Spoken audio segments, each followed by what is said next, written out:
Nous sommes à Loré, Colorado. Un équipage va partir.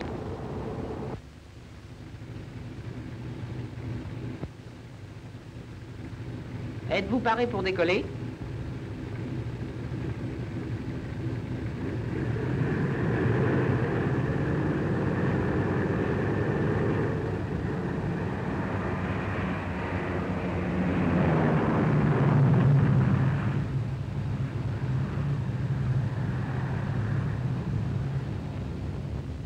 Nous allons voyager sur ce B-26. Il y a à bord un équipage de 4 hommes. Le pilote, le copilote, le navigateur et le radio. Pour le radio, c'est son premier vol en équipage constitué. Il a bien appris son métier à l'école des radios. À 25 000 de l'orée, la couche de nuages commence à s'épaissir et le pilote décide de passer au-dessus. Le radio est paré. Pilote à radio.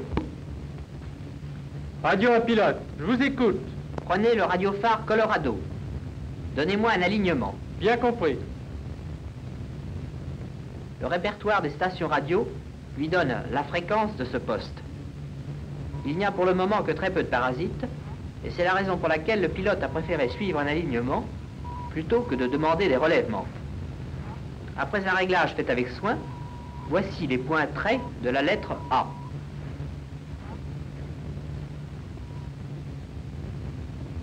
Allô pilote, vous avez l'alignement.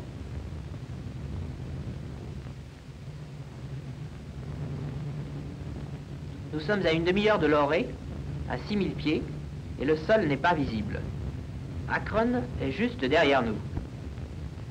Pilote à radio, prenez North Plate Gogno, je vais faire un homing. Compris.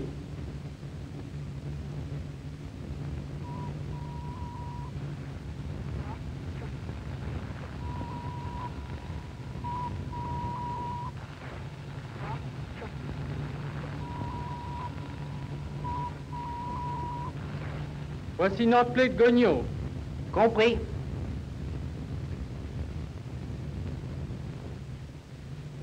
Pour faire un homing, le pilote oriente l'avion jusqu'à ce qu'il soit en direction de la station repérée. L'aiguille du radiocompas est alors au 0 et l'avion se dirige sur North Plate. Le conservateur de cap indique 52 degrés, mais il y a de la dérive. Aussi le pilote doit-il compenser cette dérive en volant en crabe. Après avoir tenu pendant quelques minutes le cap 52, l'aiguille du radiocompas s'est éloignée du centre et se maintient sur la gauche du cadran. Ce déplacement indique une dérive à droite. Le pilote doit donc virer vers la gauche jusqu'à ce que l'aiguille indique le même nombre de degrés de l'autre côté du zéro. Le conservateur de cap accuse cette correction. Le pilote doit fignoler cette correction car c'est un gain de temps. En ne tenant pas compte de l'effet du vent, nous arrivons suivant cette courbe. Lorsque le cap est corrigé, l'aiguille du radiocompas et le conservateur stabilisent, ce qui indique au pilote qu'il a fait les corrections de dérive nécessaires pour se diriger en ligne droite sur North Plate. En outre, le navigateur doit contrôler la route réellement suivie. Le navigateur demande un relèvement. Prenez un relèvement sur Akron Gogno. Compris.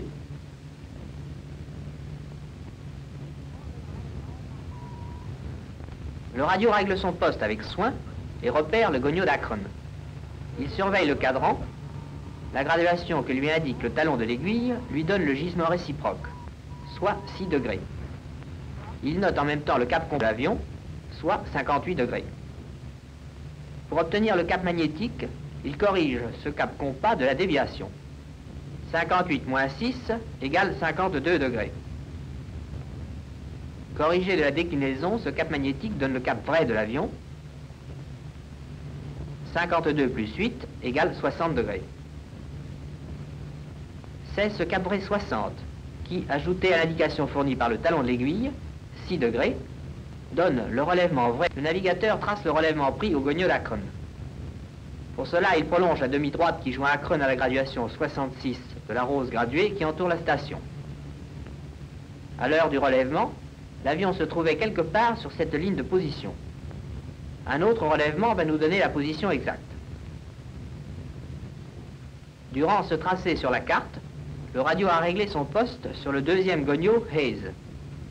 Ayant fait la correction de cap vrai nécessaire, le radio trouve un relèvement réciproque de 330 degrés. Et le transport du premier relèvement sur le second lui donne une intersection qui représente la position approximative de l'avion à 17h44.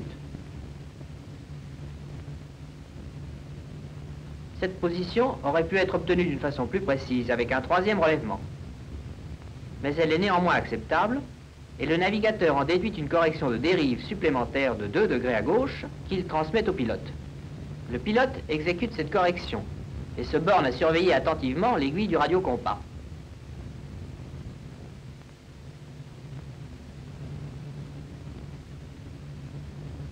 Nous voici presque à North Plate. Mais observez maintenant le comportement de l'aiguille. Le pilote la suit attentivement, car sachant qu'il doit arriver sur le gonio de North Plate, il s'attend à ce qu'elle tourne rapidement de 180 degrés. Ce changement d'indication prouve que l'avion vient de passer à la verticale du gonio. L'aiguille en indique alors la direction opposée. Nous venons de passer sur North Plate. Altitude 6200 pieds, vitesse 210. Quel est le cap pour Minneapolis?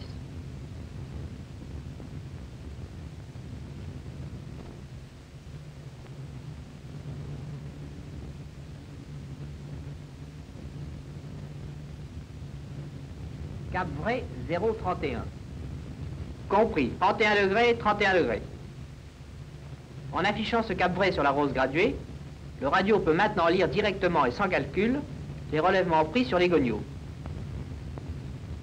Le navigateur note que le terrain de Yankton est exactement sur la route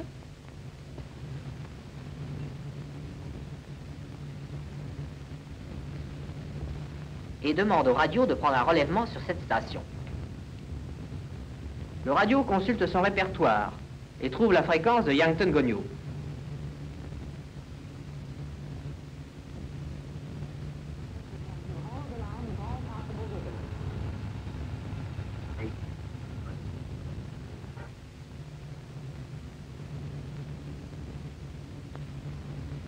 Navigateur à pilote. Homing sur Yankton Gonio. Vous l'avez sur le radiocompas. Compris.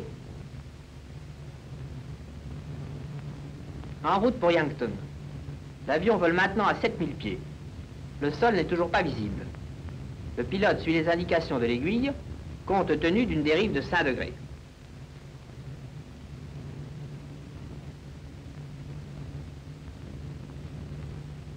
Puisque l'avion vole en faisant un homing, le navigateur connaît sa route. Mais il lui faut également déterminer la vitesse sol de l'avion. Il peut déterminer sa position en exploitant un relèvement pris sur un gonio qui se trouve par le travers.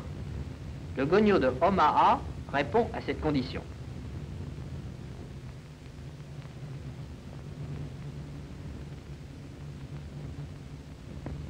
Sur la demande du navigateur, le radio repère alors Omaha et règle le radiocompas. Le talon de l'aiguille lui donne un relèvement de 280 degrés qu'il transmet au navigateur. C'est le relèvement réciproque. À partir du gonio d'Omaha, le navigateur tire une droite au 280. La position de l'avion est donc à l'intersection de ce relèvement et de la route.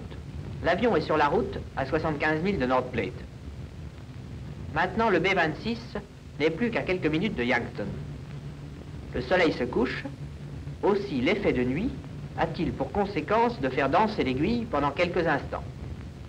Cet effet de nuit est causé par l'interférence des ondes directes et des ondes réfléchies et affecte le comportement de l'aiguille au coucher du soleil. À ce moment, l'aiguille tourne brusquement de 180 degrés. Nous venons donc de passer à la verticale du gonio de Yankton. Le navigateur, obtenant ainsi sa position, détermine à nouveau un cap correct pour l'étape suivante. Le pilote prend le cap indiqué, 0,23. Pendant tout ce temps, le radio a maintenu son contact avec les stations au sol. Il a adressé à la base les positions successives de l'avion et reçoit maintenant des renseignements météo.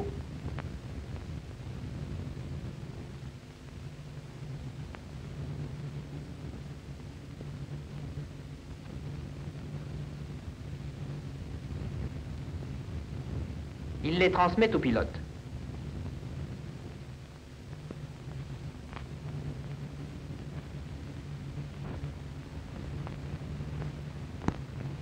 le plafond est bas et il y a des orages sur la route.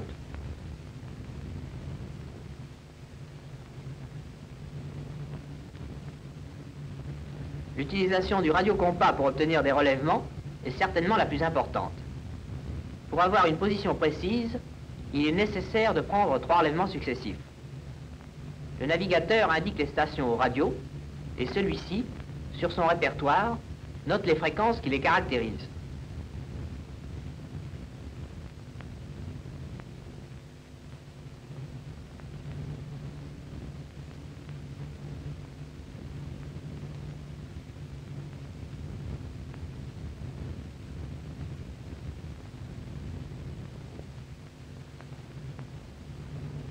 Avec ces 3 nombres, il va pouvoir obtenir 3 relèvements. Sans commettre d'erreur, il faut cependant les obtenir dans le minimum de temps, car le navigateur n'aura pas à effectuer de transport trop important de ligne de position, et le point obtenu n'en sera que plus précis. Malgré le peu de temps dont il dispose, le radio doit s'efforcer de faire un réglage exact sur les stations émettrices.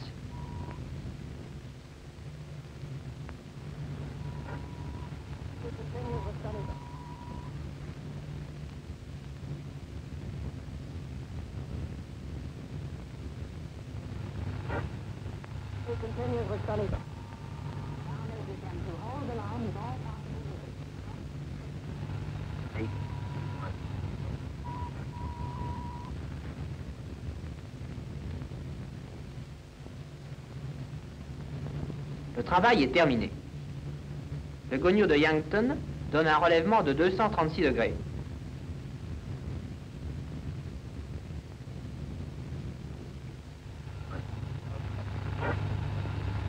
Celui de Des Moines, 310 degrés.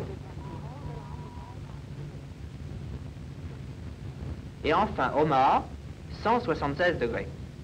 Ces 3 relèvements sont des relèvements réciproques qui peuvent être directement tracés sur la carte, car le radio a pris soin d'afficher au radiocompas le cap vrai de l'avion. Ayant pris connaissance de ces relèvements, le navigateur se met au travail. En premier lieu, il tire une demi-droite joignant Yankton à la graduation 236 de la Rose. Puis il opère d'une façon analogue pour tirer les relèvements de Des Moines et d'Omaha.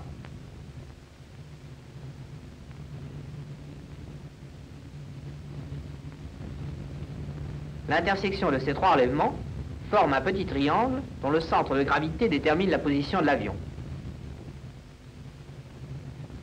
Alors navigateur, tout va bien? Le vent vient du nord-ouest. Prenez le cap 029.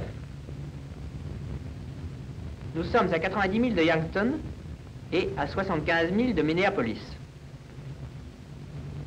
Le radio prend un relèvement sur Minneapolis-Gonio.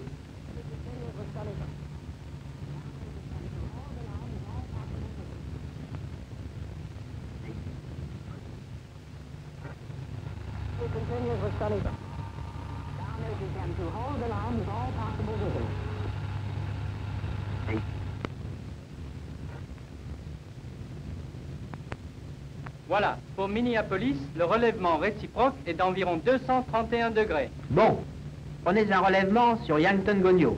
Compris. L'aiguille fait presque un demi-tour et le talon indique 53 degrés.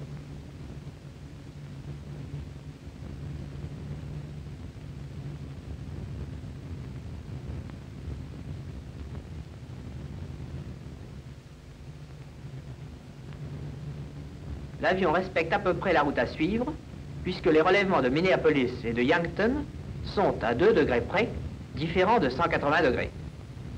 Tout se passe donc très bien. Mais il reste encore du chemin à faire, et le sol n'est toujours pas visible. Aussi, l'estime sera-t-elle constamment contrôlée à l'aide du radiocompas. Le navigateur demande 3 relèvements. Le radio se met au travail pour obtenir les 3 relèvements demandés. Dans le répertoire des stations radio, il note les 3 fréquences intéressées. 382 pour Wilmette,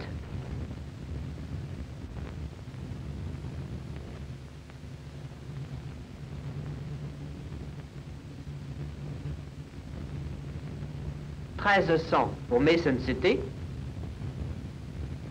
et 774 pour Minneapolis.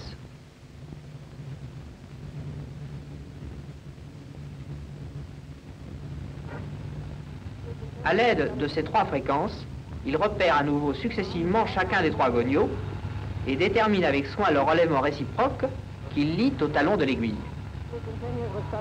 À partir de chacun des 3 gonios, le navigateur trace avec soin les relèvements pris et obtient ainsi un triangle de position. Déterminer une position précise par 3 relèvements radio est une opération simple, mais encore faut-il que le radionavigateur travaille avec soin.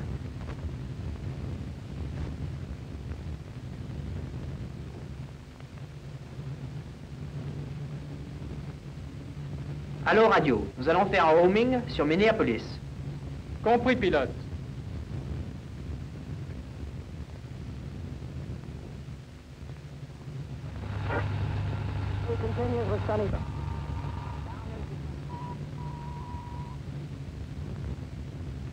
Voici Minneapolis Gonio. Compris. La fin du voyage est proche. Il suffira au pilote de suivre les indications données par le radiocompas et de percer lentement la couche de nuages. Si l'heure estimée d'arrivée est calculée avec précision par le navigateur, les lumières de la ville apparaîtront au sortir des nuages. Et pour chacun des membres de l'équipage, ces lumières signifieront la fin d'un voyage mené à bien.